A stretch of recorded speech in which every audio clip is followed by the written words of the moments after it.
그래서 오늘 선생님하고는요, 오늘 해야 되는 얘기, 그 자유낙하 운동에 해당되는 그 뒷부분에 우리 일종의 운동 법칙 중에 제1법칙 관성 법칙하고요. 그 다음에 운동량, 충동량에 해당되는 내용을 오늘 하셔야 되는데, 자, 오늘 해야 되는 부분들 살짝 책을 펴보시면 161페이지가 올라가요. 162페이지가 오늘 선생님이랑 짧은 시간 동안에 완벽하게 해야 되는데요.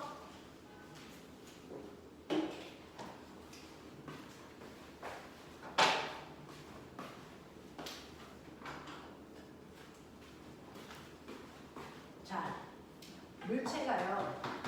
물체가 운동한다.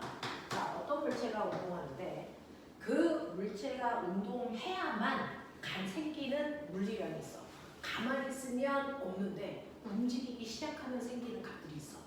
그래서 이렇게 운동하는 경우에 운동할 때 생기는 물리량이 있는데 그게 대표적으로 너네가 요번에 시험에서 배웠던 움직이고 있는 물체가 받는 에너지, 무슨 에너지?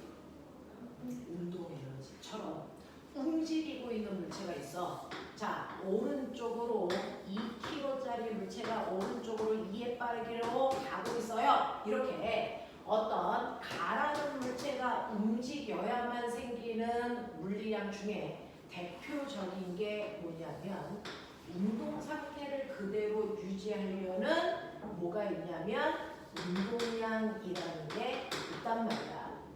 자, 그러면 우리는요, 이거 한번 해봐요.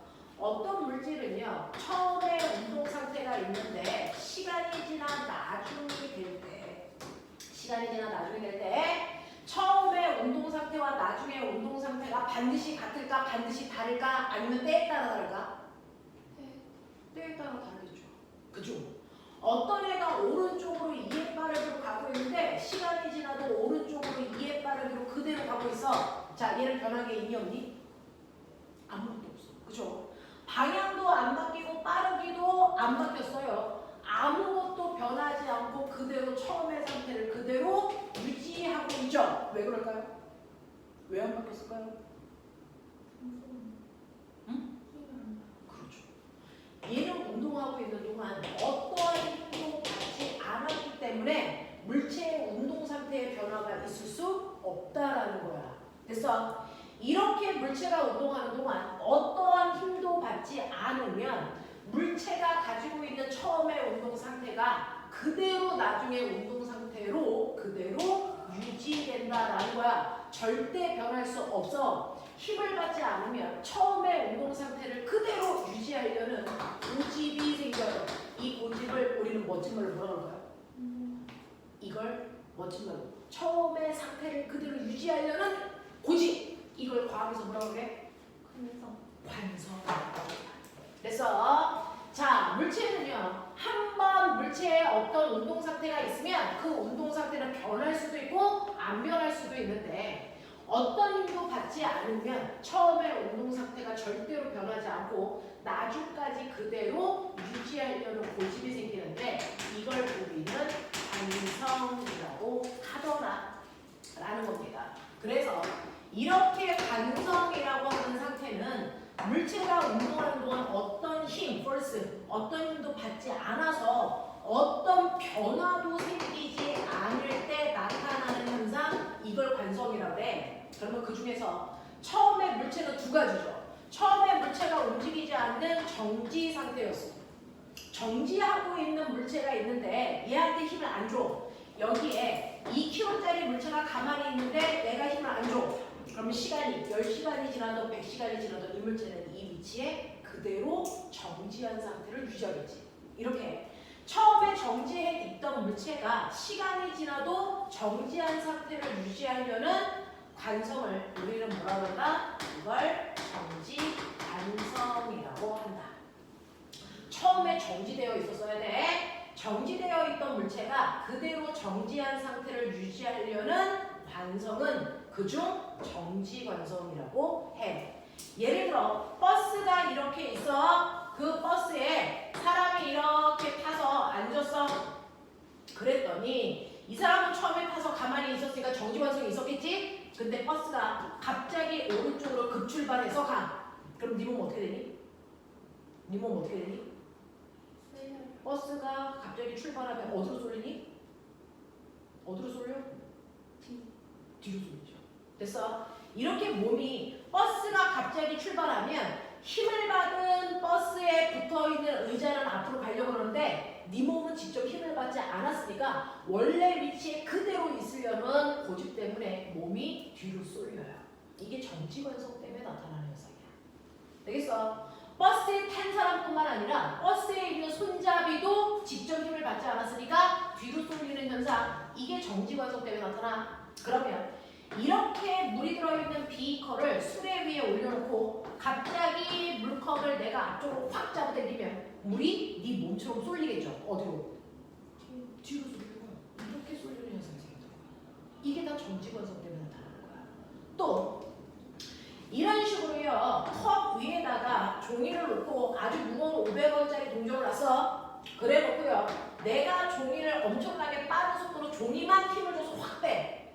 그랬을 때요, 종이는 힘을 받아서 옆으로 확 치워줬는데 동전은 직접 힘을 받았어, 안 받았어? 안 받았어. 그래서 동전은 따라오지 않고 그 자리에 있으려고 하는 정지관성 때문에 얘는 어떻게 됐니? 밑으로 떨어져요. 종이가 빠졌으니까.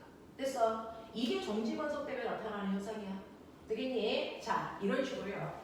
물체가 처음에 정지되어 있을 때 어떤 힘도 받지 않으면 처음에 위치 그대로 계속 있으려는 정지관성이 성립하는데 여기 우리 세 명 있어. 이 세 명의 정지관성이 다 똑같을까 다를까? 네, 정지관성의 크기가 물체마다 다 달라요.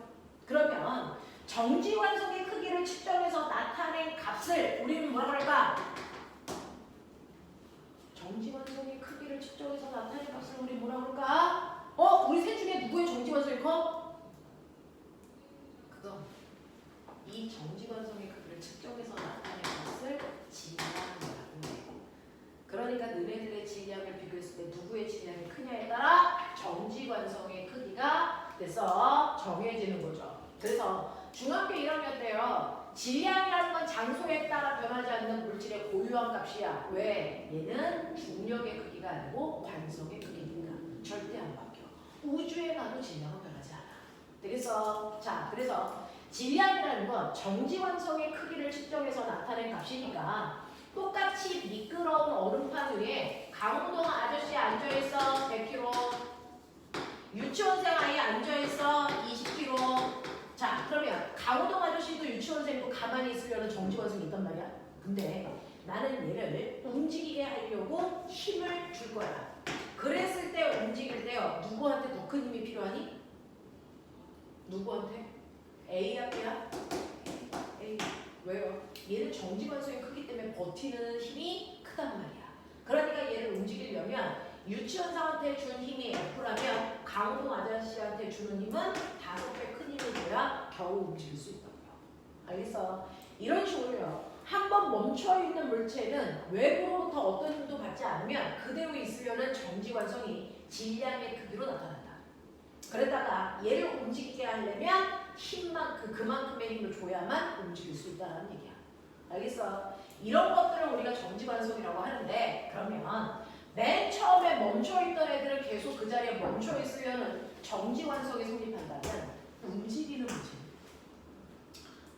물체한테 어떤 힘도 안 주면 그 방향, 그 빠르기로 계속 가려는 뭐가 성립하냐면 이때는 운동관성이 성립해요 라고 얘기하는 게 맞아. 됐어? 처음에 정지되어 있던 아이는 정지관성이 성립한다면 맨 처음에 운동하고 있었던 물체는 어떤 힘도 주지 않으면 그 방향, 그 빠르기도 바뀌지 않고 계속 등속도 운동하려는 운동관성이 성립한다. 운동관성이 성립한다고. 이때 이 운동관성에도 크기가 있어. 운동관성이 큰 애도 있고 작은 애도 있단 말이야. 되겠어? 그러면 이 운동관성의 크기를 측정해서 나타낸 건 뭘까? 그건 질량이 아니고 이걸 운동량이라고 한다 이 얘기입니다. 운동화 물체가 그 방향, 그 빠르기로 계속 가려는 운동관성의 크기는 우리가 운동량이라고 표현합니다. 운동관성의 크기, 운동량. 이 운동량은 P라고 쓰고요. 이 운동량을 구하는 방법은 똑같이 질량이 중요해요. 그래서 질량에다가 움직이는 물체니까 그 질량에다가 뭘 곱한 값이냐면 속도를 곱해서 구합니다. 그래서 모대오면 병신 MVP, 모대오면 병신 MVP, 이게 운동량 구하는 식이야. MVP. 그러니 저기에 보시면 2kg짜리 물체가 오른쪽으로 2의 빠르기로 가요. 자, 그러면 얘는 2kg짜리 물체이고요. 자, 이때 곱한 게 속력이 아니고 속도죠. 속력과 속도의 가장 큰 차이점은 속도는 뭘 가지고 있다? 방향 가지고 있는 값이다. 그래서 방향까지 표현해야 된다. 그래서 쟤는요, 2kg짜리 물체가 오른쪽 방향으로 2의 빠르기로 가는 속도가 있어. 이걸 곱해줘야 운동량이야. 그러면 이걸 곱하면 이때 운동량은 얼마냐면 오른쪽 방향으로 4의 운동량을 갖습니다. 이렇게 표현하는 게 맞죠. 되겠어? 그래서 속도가 방향을 갖는 벡터 값이기 때문에 이걸로 계산한 운동량도 반드시 방향을 표현해야 되는 벡터 값이다. 그래서 저 물체는 오른쪽으로 4의 운동량을 갖습니다. 운동량의 단위는 질량과 속도의 단위를 곱한 값으로 표현합니다. 그죠? 자, 그러면 이런 식으로 2kg짜리 물체가 오른쪽으로 2의 빠르기로 가고 있었어. 근데 얘가 벽에 쿵 하고 부딪혀서 튕겨 나와. 됐어? 근데 우연히 또 같은 빠르기로 튕겨 나오고 있었다고 치자. 그러면 얘는 벽에 충돌을 하기 전에 운동량이 얼마니? 충돌한 후의 운동량은 얼마니? 됐어? 그래서 결국은 벽에 충돌하면서 운동량의 변화량은 얼마니? 라는 걸 얘기하고 싶다는 거야. 이 책에서는. 되겠어? 자, 그럼 봐. 처음에 운동량 얼마니? 불러. 구하는 방법 알려줬죠? 처음에 운동량 얼마? 오른쪽으로 얼마? 4. 충돌 후의 운동량 얼마니?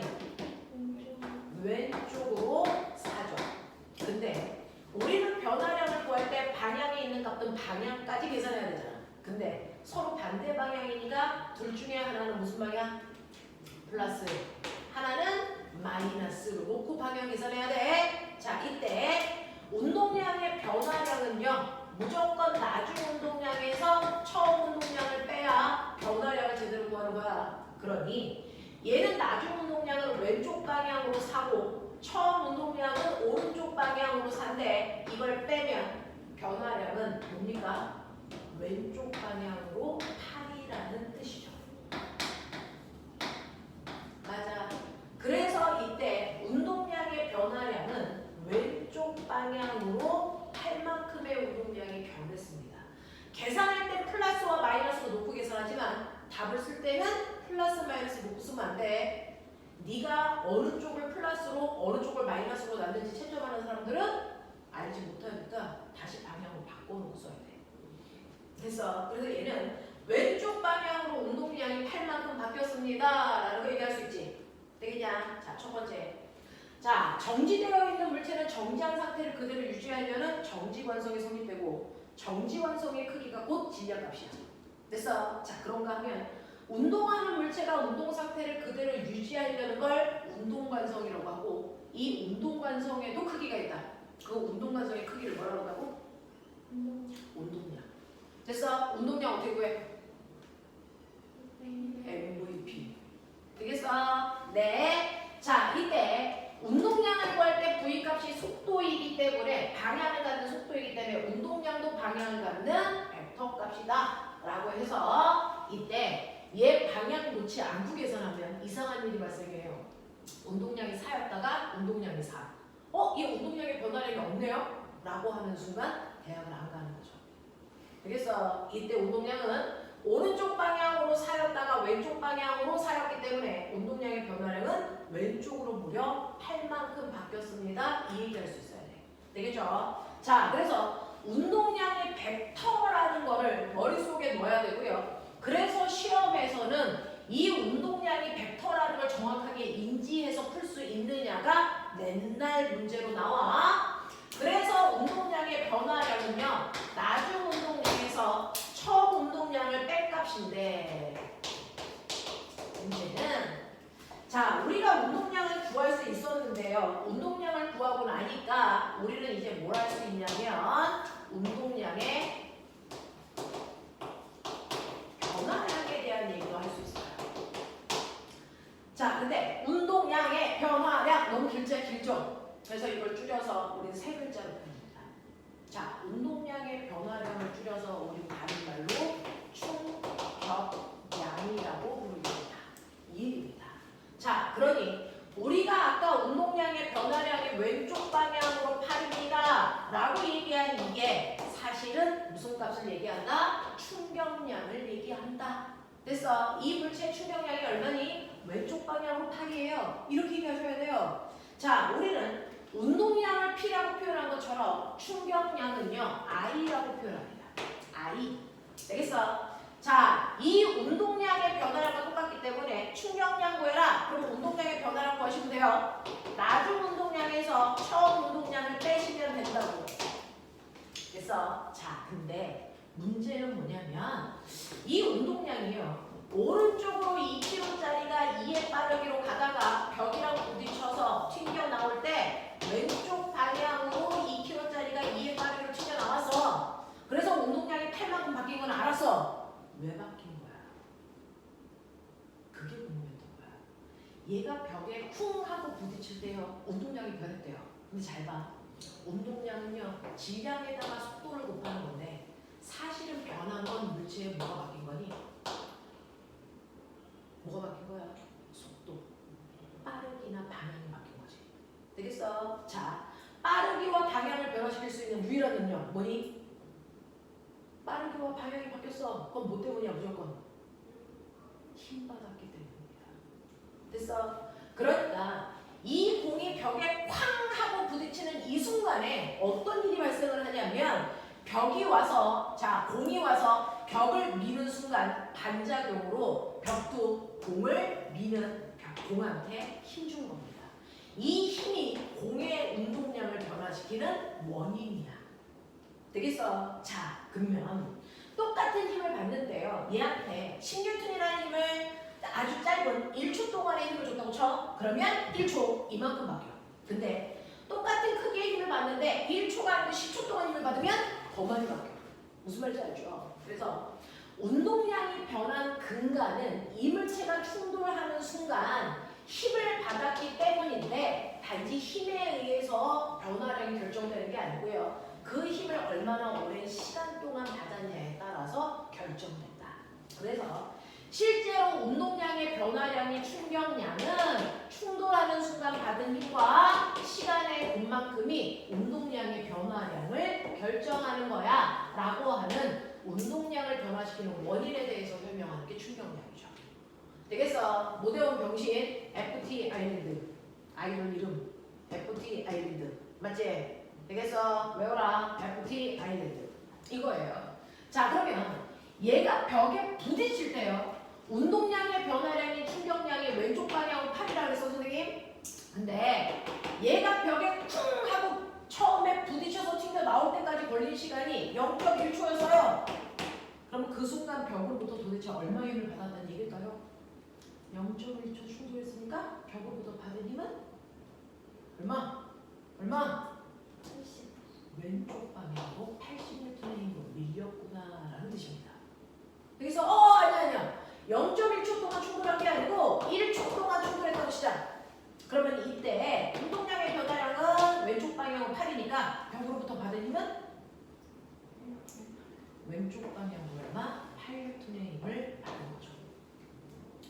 그럼 선생님 똑같은 충격량이 왼쪽 방향으로 8이라는 충격량을 받더라도 물체가 벽이랑 충돌할 때 걸린 시간이 0.1초보다 1초로 시간이 10배 길어졌더니 받은 힘의 크기가 보이세요? 10분의 1로 작아지네요. 보이죠? 왜? 당연히 이 곱한값인 충격량이 1변해야 되니까 시간이 길어지면 힘의 크기를 줄여야 되는 게 정상인 거잖아. 맞아. 그러면 이걸 가지고요. 그 머리 좋은 인간 자동차가 달려가다가요 교통사고가 나요. 이렇게 운전하던 사람이 교통사고가 나서 죽을 수도 있고 죽지 않을 수도 있습니다. 자동차가 가다가 꽝 하고 교통사고가 났을 때 이 사람을 죽일 수도 있고 죽지 않을 수도 있는데 그걸 결정하는 건 뭐냐면 바로 충돌을 하는 순간 사람이 받는 힘입니다. 됐어? 이 힘이 얼마나 세게 사람한테 와서 그 작용하느냐에 따라 뼈가 부러져서 심장을 찔러서 죽냐 안 죽냐 이게 결정이 돼요. 되겠어? 똑같은 충격량을 받더라도 힘의 크기만 줄일 수 있으면 사람은 죽지 않습니다. 그래서 만들어진 안전장치가 뭐예요? 그래서 힘의 크기를 줄이기 위해서 만들어진 안전장치가 있습니다. 바로 충돌 시간을 길게 하는 장치. 뭘 꼽았습니까? 에어백입니다. 그게 에어백입니다. 되겠어? 에어백이 푹신해서 안 죽어요. 그게 아니고요. 에어백은 충돌할 때 걸리는 시간을 길게 하는 겁니다. 만약에 에어백이 없으면 사람이 쿵 해서 부딪혀서 됐어? 부딪혀서 멈출 때까지 걸리는 시간이 0.1초밖에 안 되는데 에어백이 터지면 에어백을 사람이 쿵 하고 눌러가잖아요. 그래서 누를 때 걸리는 시간이 길기 때문에 순간 작용하는 힘의 크기를 줄일 수 있어. 알겠어? 이 얘기입니다. 자, 그래서 우리는 물체한테 작용하는 힘의 크기를 줄이기 위해선 접촉 시간을 길게 해야 된다. 되겠어? 그래서 작용하는 힘의 크기를 줄이는 건데 이걸 그대로 그래프로 그려보면요. 충격량을 나타내는 그래프, 충격량 그래프라고 하는데 사실은 알고 보면 X축, Y축은 작용한 힘, X축은 그 힘이 작용하는데 걸린 시간 이 얘기예요. 예를 들어 어떤 애가 10N의 힘을 2초 동안에 받았다. 10N의 힘을 2초 동안에 받았습니다. 그러면 얘가 받은 충격량은 얼마인가요? 충격량은 도대체 어디 있어요? 네, 충격량이에요. 힘에다가 접촉 시간을 곱하는 거잖아요. 됐죠? 그런데 힘은 세로에 있고 시간은 가로에 있기 때문에 세로와 가로를 곱한 이 그래프의 면적이 바로 충격량을 나타낸다. 그러니 이 밑에 있는 이 면적 그러니까 20 이게 바로 충격량 다시 말해서 운동량의 변화량을 나타내는 거구나. 맞죠? 자, 근데 이거 거짓말입니다. 실제로요. 어떤 물체가 충돌해서 멈출 때까지 지금 선생님이 그린 것처럼 이렇게 일정한 크기의 힘이 계속 작용하지 않아요. 실제로 어떤 애가 부딪혀서 멈출 때까지 작용하는 힘은 처음에 이거거든요. 자, 힘이 세게 부딪혔다가 줄어들어서 멈추는 거거든요. 이렇게 그려져요. 이렇게 그려져요. 자, 그래서 이런 식으로 그래프가 그려졌을 때, 자, 이때 작용한 힘의 크기가 선생님 0.1초 동안 80N이었어요. 이 80 어디 있어요? 힘의 크기가 매 순간 바뀌죠. 그럼 우리가 구하는 저 80N이라는 힘은 어디 쓸게요? 이때 가장 됐어 높은 순간의 이 힘이 바로 80N이라는 힘이고요. 이 힘이 0.1초 동안 작용했다는 얘기죠. 그래서 이 면적에 해당되는 충격량이 8이라는 뜻입니다. 이렇게 그리시거든. 근데 접촉 시간을 길게 하면 어떤 모습이 나올까? 0.1초가 아니고 1초로 접촉 시간을 10배 크게 해. 그러면 시간을 10배 크게 해야 되고 안에 있는 면적인 운동량의 변화량은 변하지 말아야 돼. 그럼 면적은 똑같은데 시간을 10배 잡아당기면 이 그래프 모습이 어떻게 나타날까? 얘가 이렇게 나타나죠. 됐어? 그래서 순간 작용하는 힘의 크기가 줄어듭니다. 8N으로. 되겠냐? 그래서 시간을 길게 할수록 작용하는 힘의 크기가 줄어든다는 걸 우리는 그래프를 통해서도 확인할 수 있다. 되겠냐? 그래서 안전장치를 만들려면 접촉 시간을 최대한 길게 만들어라. 그래야 물체한테 작용하는 힘의 크기를 줄일 수 있다라는 얘기야. 이해되겠어? 하겠어? 자, 그래서 너네가 가지고 있는 자, 거기에 보시면요. 맨 앞에 162페이지 보시면 반성. 자, 반성이라는 건 처음의 상태를 그대로 유지하는 건데 조건이 써요. 첫 번째 줄에 밑줄 쳐요. 어떤 힘도 작용하지 않아야 반성이 생깁니다. 그래서 외부로부터 어떤 힘도 받지 않아야 처음의 상태를 그대로 유지할 수 있는 관성이 성립할 수 있다라는 겁니다. 그죠? 정지 관성이 성립한다는 얘기는 맨 처음에 자동차가 멈춰 있다가 급출발했을 때 몸이 뒤로 쏠리는 현상이 정지 관성이라면, 운동 관성은 자동차가 달리고 있는데 아저씨가 급정거 해. 그러면 네 몸은 어디로 쏠리냐? 앞으로 쏠리죠. 됐어? 가는 방향으로 앞으로 몸이 이렇게 쏠려요. 이게 바로 운동 관성 때문에 나타나는 거죠. 되겠어? 네. 그래서 버스 안에서의 몸에 앞뒤로 쏠리는 현상을 통해서 우리가 정지 관성과 운동 관성을 이해할 수 있다라는 그림이 가운데 나와 있고요. 자, 이때 정지된 물체의 정지 관성의 크기는 질량인데 운동하는 물체의 운동 관성의 크기는 운동량이라는 걸로 계산할 수 있다. 운동량은 MV로 계산하는데 그 밑에 있는 공식 써져 있는 표에 속도에다가 별표. 그래서 반드시 방향을 갖는 속도로 운동량을 표현해야 된다. 그러니까 운동량도 방향을 갖는 벡터 값이다. 되죠? 자, 그리고 충격량은 운동량의 변화량을 나타내는 값입니다. 그래서 충격량을 구해라 라고 하면 운동량의 변화량을 구하든지 또는 작용한 힘에다가 힘을 받는 시간을 초로 바꿔서 곱하든지 이렇게 해서 충격량을 구할 수 있어요. 옆에 있는 그래프 보시면 운동량과 충격량 사이를 나타내는 그래프입니다. 일반적으로 옆에 있는 그림처럼 힘의 크기가 일정하게 작용하는 경우는 존재하지 않고 대부분의 힘의 크기가 이런 식으로 바뀝니다. 그랬을 때 우리가 구하는 힘은 가령 높은 이 순간의 힘을 구하는 건데 우리가 구한 이 순간의 이 힘을요 힘이라고 대부분의 교과서는 표현하는데 어떤 교과서에서는 이 힘을 평균 힘이라는 단어로 바꿔서 읽기도 해요. 같은 말. 또 어떤 책에서는 충격을 가하는 힘이라고 해서 충격력이라고 부르기도 해. 헷갈리면 안 돼. 힘력자 쓴 거야. 그냥 힘이라는 뜻으로 충격력이고 얘는 충격량이야. 다른 말이야. 구별해라. 자, 그래서 힘이라는 표현을 교과서마다 저런 식으로 표현할 때가 있다. 그래서 너네가 가지고 있는 163페이지의 1번 동그라미에 그래서 충돌을 가하는 힘 왼쪽에 네모 박스의 평균 힘이라고 쓰시면 돼요.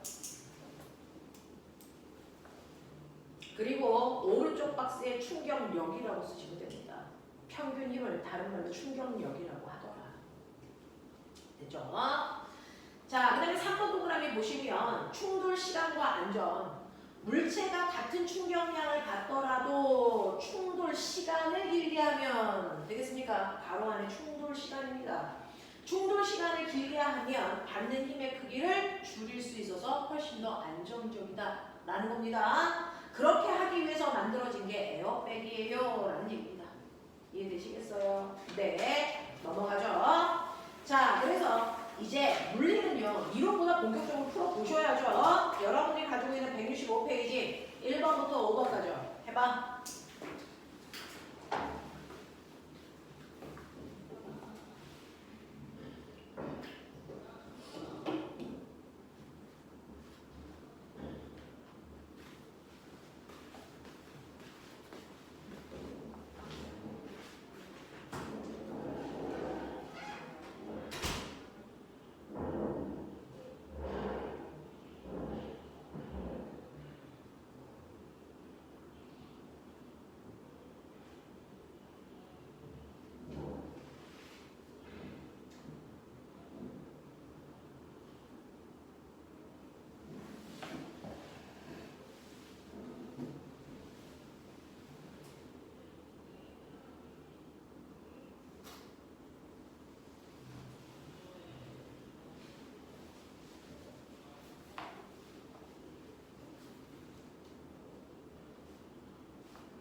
165페이지 하나하나 가자. 자, 선생님이 이 부분을 설명하고자 하는 건 뭐냐면 너네가 물리 1을 풀로 배웠으면 사실은 이 부분이 그렇게 어렵지 않은데 처음 배우는 부분이기 때문에 하나하나 조금 짚어봐야 되는 것들이 있어. 자, 우리요 물리를 할 때 다양한 물질들이 가지고 있는 양을 측정하고 계산하는 거거든요. 그러려면 똑같은 걸 측정하더라도 어떤 사람은 이만큼의 거리를 센티미터로 표현할 수도 있고 밀리미터로 표현할 수도 있고 미터로 표현할 수도 있어. 그러면 단위를 뭘 쓰느냐에 따라서 표현되는 숫자가 다르게 느껴져. 맞죠? 그러니 우리는 모든 물질의 양을 표현할 때는 표준 단위로 계산하는 게 맞다. 이걸 내가 맨 처음에 종수쌤한테 배웠을 거야. 표준 단위, 국제 표준 단위, SI 표준 단위 기억나니? 그랬을 때 우리 물리에서 쓰는 표준 단위는 그 중에서 세 가지를 쓸 건데요. 그게 바로 뭐냐면 M, K, S라는 표준 단위로 모든 고등학교에서의 물리량을 표시합니다. 그중 M이라고 하는 거 거리를 나타내는 무조건 표준 단위는 미터 단위로 표현해야 돼. 그러니 1번에 있는 어떤 물체가 움직일 때요 속력이 센티미터 퍼 초예요, 미터 퍼 초예요, 뭐 이렇게 나오잖아. 자, 그랬을 때 우리는 다른 단위들을 만들 때 표준 단위의 조합으로만 만들기 때문에 항상 속력 단위도 미터 단위로 표현되어 있어야만 된다. 이 얘기입니다. 그리고 물질이 가지고 있는 고유한 값인 질량을 나타내는 표준 단위는 킬로그램만 돼요. 그램 안 돼요. 그러니까 거기에 있는 질량이 500g인 축구공 이거 계산에다 못 넣어요. 이거 킬로그램으로 바꿔서 넣으셔야 된다는 얘기입니다. 됐어? 그리고 시간을 나타내는 표준 단위가요 바로 초라는 얘기입니다. 그래서 모든 물리량은 선생님이 뭐라고 얘기 안 해도 표준 단위로 전환해서 물리량을 계산해야 된다. 알겠어? 그러니 우리가 운동량을 계산할 때는 질량에다가 속도를 곱하는 거야 라고 얘기했거든요. 그죠? 질량에다가 속도를 곱해야 여러분들이 알고 있는 오늘 배운 운동량이라는 게 나온다 그래서 그죠? 질량 단위는 킬로그램만 되겠죠. 속도 단위는 미터 퍼 초만 되겠죠. 알겠어? 논란의 여지가 없다고요. 그래서 이걸 곱해서 나온 운동량의 단위가 킬로그램 미터 퍼 초가 되는 거예요. 자, 그러면서 실제로 얘가 방향을 갖는 벡터 값은요. 그래서 방향을 갖는 값들로 계산했기 때문인데 질량은 방향이 있니 없니? 없죠. 속도는요? 방향이 있죠. 그래서 운동량의 방향은 속도 방향에 의해서 결정됩니다. 그래서 충격량이라고 하는 것도 방향을 갖는 벡터 값입니다. 충격량은 힘에다가 너네가 알고 있는 것처럼 걸린 시간을 곱하는 거죠. 힘 곱하기 걸린 시간을 곱해서 운동량의 변화량이 충격량을 구하는데 이 중에서 충격량도 방향을 갖는 벡터 값이라고 했어요. 이 방향 어디서 왔어요? 이 중에서 방향을 갖는 게 누굽니까? 힘이죠. 힘 방향을 따온 거예요. 알겠어? 이런 것들입니다. 그래서 충격량이 왼쪽 방향으로 8이야. 아, 그럼 이 새끼 힘을 왼쪽 방향으로 받았다는 뜻이네? 이렇게 가셔야 돼요. 알아들어? 하나를 가르쳐주면 여러 가지를 응용해 쓰셔야 됩니다. 그래서 첫 번째 보시면 운동량의 크기가 큰 것부터 계산해 주세요. 단위 다 똑같이 맞추셔야 됩니다. 첫 번째 물체 보시면 1kg짜리고요. 이 자동차의 속력은 10cm per 초인데 10cm per 초 쓸 수 없다. 이거 바꿔야 된다. 10cm는 0.1m per 초라는 거죠. 그래서 이렇게 계산하셔서 첫 번째 얘의 운동량이 0.1kg 미터 per 초라는 걸 해결하셔야 되고요. 두 번째는 2kg짜리 물체의 속력이 1입니다. 모두 다 표준 단위로 만들어졌기 때문에 그대로 계산하시면 됩니다. 2kg 미터 per 초. 세 번째는 500g이라고 했으니까 0.5kg짜리의 속력이 10cm per 초라고 했으니까 0.1m per 초야. 그래서 이거 계산하시면 0.05kg 미터 per 초로 바꾸셔서 계산하는 게 맞죠. 그러니까 운동량이 제일 큰 게 기역, 니은, 디귿으로 보면 니은이 제일 크고요. 기역, 디귿으로 표현됩니다.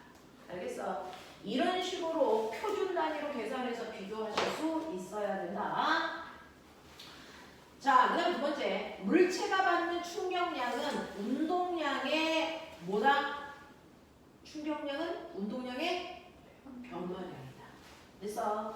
운동량의 변화량과 같고 힘이 클수록 힘이 작용하는 시간이 자 충격량은요. 힘이 클수록 충격량 커. 시간이 클수록 충격량 크죠. 됐어요? 이 얘기잖아요. 그래서 이때 힘이 작용하는 시간이 길수록 운동량의 변화량이 그래서 운동량의 증가량도 커진다. 그래서 또는 변화량도 커진다 라는 뜻입니다. 물체가 운동 방향으로 충격량을 받으면 자 움직이고 있었어. 꼬박 상상 어떤 2kg짜리 물체가 2의 빠르기로 가고 있었는데 운동하는 방향으로 힘을 줘. 그럼 상상 속력이 더 뭐해지니? 커지죠. 그럼 운동량은 커져야 작아져요? 커지겠죠. 속력이 이렇다가 3 됐어요? 그럼 당연히 운동량도 커지겠죠. 되겠어? 그래서 물체가 운동하는 방향으로 힘을 받으면 운동량은 증가합니다. 3번 가죠. 운동량이 20인 물체의 운동 방향으로 40만큼의 충격량을 줬다. 자, 밑줄 3번 문제 발표. 자, 여러분들이 보시면요. 충격량이라는 건 다시 말하면 운동량의 변화입니다.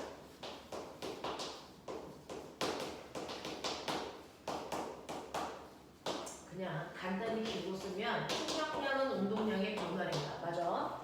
운동량의 변화량은요. 나중 운동량에서 처음 운동량을 뺀 거다. 맞니? 그러면 꼬매나 얘를 생략해서 보면 결국은 충격량은 나중 운동량에서 처음 운동량을 뺀 값이지. 그러니 머리 있는 척해. 나중 운동량은 뭡니까? 처음 운동량에다가 충격량을 더한 값이야. 이해돼? 이해하겠어? 자, 그래서 보시면 처음에 물체의 운동량이요 20이었다는 거예요. 20kg/m/초였는데 이 물체가 운동하는 방향으로 그래서 40만큼의 운동량의 변화량이 생겼다는 건 같은 방향으로 충격량이 40 생겼어요. 이런 얘기입니다. 그러면 이거 두 개 더하시면 나중 운동량이 얼마나 됩니까? 60kg/m/초가 돼야 됩니다. 이해돼? 자, 이렇게 됩니다. 그래서 이 물체의 나중 운동량의 크기는 60입니다. 라는 얘기 해야 돼. 되겠죠? 나중 운동량은 처음 운동량에다가 운동량의 변화량이 충격량을 더한 값이랑 같습니다. 라는 겁니다. 자, 그 다음에 4번 보시면 1m/초의 일정한 속력으로 달리는 2000kg의 자동차를 5초 만에 멈추게 할 겁니다. 이 자동차의 브레이크에 작용하는 평균 힘은 얼마여야 되겠습니까? 라고 하는데 자, 자동차가 맨 처음에요 2000kg짜리 자동차가 1의 빠르기로 달리고 있었어. 이게 처음 운동량이야. 맞지? 그러니까 얘 처음 운동량은 2000kg/m/초인데 얘가 시간이 지나 나중에는 이 아이 뭐 하게 싶어? 멈추게 하고 싶어. 그럼 나중 운동량은 0이어야죠. 맞니? 그러면 운동량의 변화량이 나중 운동량에서 처음 운동량을 뺀 값이 얼마야? 운동 방향과 반대 방향으로 2000만큼의 운동량을 변화시키면 돼. 맞아. 그러니까 이렇게 자동차가 오고 있으면 이 자동차가 가고 있는 방향과 반대 방향으로 작용하는 힘을 주면 아이는 멈춰. 됐니? 근데 몇 초 만에 멈추게 하고 싶냐면 이 아이를 5초 만에 멈추게 하고 싶대요. 자, 그러면 운동량의 변화량이 충격량인데 충격량은 FT야. 그래서 운동량의 변화량이 2000인데요. 이 2000이라는 변화량을 보시는 것처럼 5초 동안 바뀌게 하고 싶어. 그러면 이때 힘을 얼마 줘야 2000 되겠니? 얼마? 4. 됐어. 그래서 운동 방향과 반대 방향으로 400N의 힘을 5초 동안 주면 물체는 멈출 수 있다. 알겠냐? 이런 얘기를 하고 있어. 자, 그 다음에 5번 마지막 문제. 충돌에 의한 피해를 줄이는 방법. 충돌에 의한 피해를 줄이려면 꼬맹아 충격량 자체를 줄일 수는 없어. 피해를 줄인다는 건 사람이 안 죽게 하면 돼. 안 죽게 하려면 어떻게 하면 돼? 힘의 크기를 줄이면 되지. 힘의 크기를 줄이려면 어떤데? 접촉 시간을 크게 해야 돼. 되겠어? 자, 그래서 충돌했을 때 접촉 시간을 길게 만든 장치가 뭐냐? 뭐라 그랬어 아까? 에어백이죠. 그럼 선생님, 안전띠는 뭐예요? 안전띠는 도대체 왜 매는 거야? 안전벨트 왜 매니? 자동차 탔을 때. 그건 운동 관성을 막으려고. 되겠어? 자동차가 막 달려가다가 갑자기 급브레이크를 밟으면 네 몸이 앞으로 튕겨나가지. 그러면 앞에 있는 유리차량에 부딪혀서 죽을 수도 있잖아. 그러지 말라고 안전벨트 매는 거야. 됐어? 그래서 그 옆에 쓰세요. 안전벨트는 충격량을 줄이기 위한 게 아니고요. 안전벨트는 운동 관성을, 그래서 사람이 운동 관성에 의해서 앞으로 튀어나가는 걸 막으려고 만든 겁니다. 그래서 안전벨트는 관성을 위해서 만든 거지. 그래서 충격량을 줄이려고 만든 장치가 아니에요 라고 하는 것도 기억해요. 그래서 한 번만 더, 시간 별로 없어. 자, 뒤에 있는 빠져있는 문제들 다 푸셔야 되는데 선생님하고는 시간이 별로 없으니까 168페이지부터요. 그래서 선생님하고 한 10분만 문제 풀고 종수 때문에 52분 할게요. 168페이지부터 시간 될 때까지만 풀자. 오늘은 어디까지 풀어야 되냐면 문제가 좀 많아요. 177페이지까지. 그러니까 최대한 풀죠. 아, 보이씨.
시험에 가면서 부지런히 풀면서 또 답안지 있어?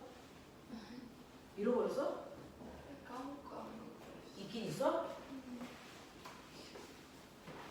다현아 이 뒷부분에 답안지가 있냐? 네? 그 뒷부분도 답안지가 있어 없어? 잠시만요. 너 아까 그 답안지가 지금 없다며. 확인해보겠습니다.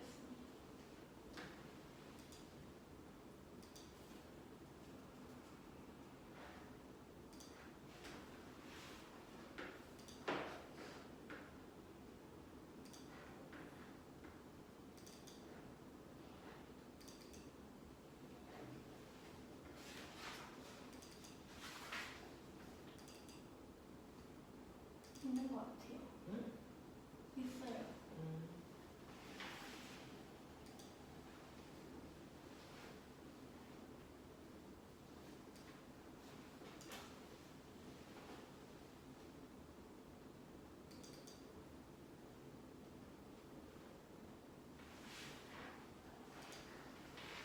효진아 카톡을 보내줄게.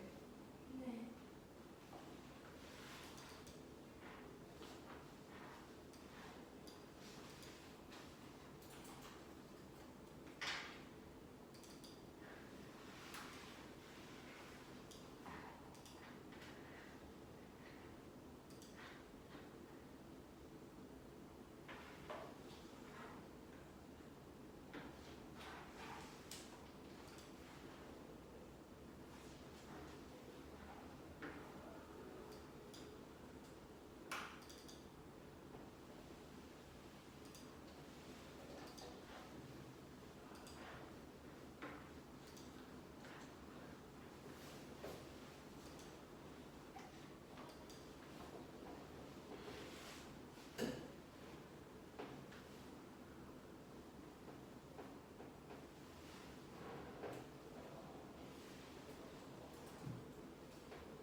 자, 질문 받아볼게요.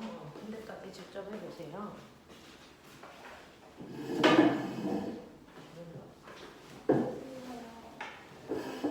답은 봤는데 기억이 왜 나는지 모르겠어요. 그림은 마찰로 수평면에서 직선 운동을 하는 질량의 4kg를 유지하는 시간에 따라 나타나는 건데 맨 처음에 운동량이 8이었다가 4랬잖아. 근데 자기야 이건 4kg짜리 문제야. 그러면 실제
처음은 멈춰있으니까 0이지.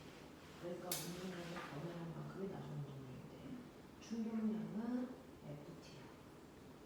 그러니까 얘를 크게 하는 얘기는 센 힘으로 들어주면 나중 속력이 빨라진다는 얘기야. 빨대의 길이가 길면 길수록요 힘을 주는 시간이 길어져. 그러니까 충격량이 커지기 때문에 속력이 빨라져. 빨대의 길이는 물체에 작용하는 시간과 관계가 있다. 맞아요. 그래서 힘을 받는 시간을 길게 할 거냐 짧게 할 거냐 똑같은 셈이 나옵니다. 네, 그 유진 질문.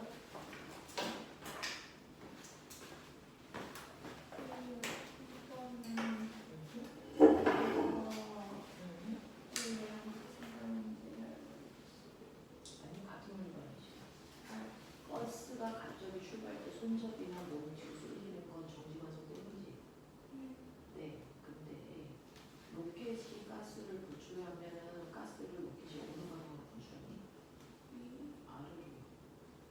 가스가 아래로 땅을 치면 땅이 똑같은 극도의 힘으로 로켓을 뒤로 쳐서 위로 올라가는 거야. 그래서 이건 작용 현상이야. 그래서 관성하고 상관이 없다. 이해돼? 또요? 맞아네.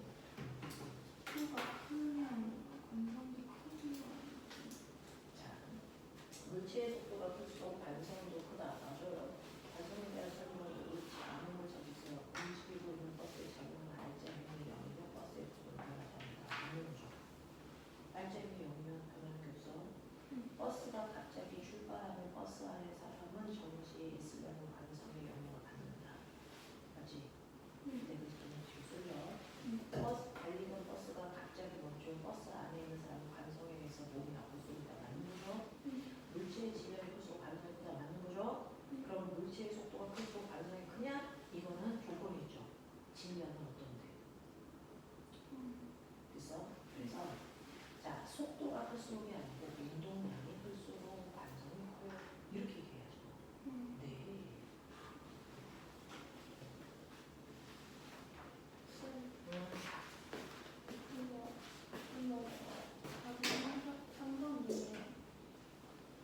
빨대의 길이는 물체에 작용하는 시간과 관계가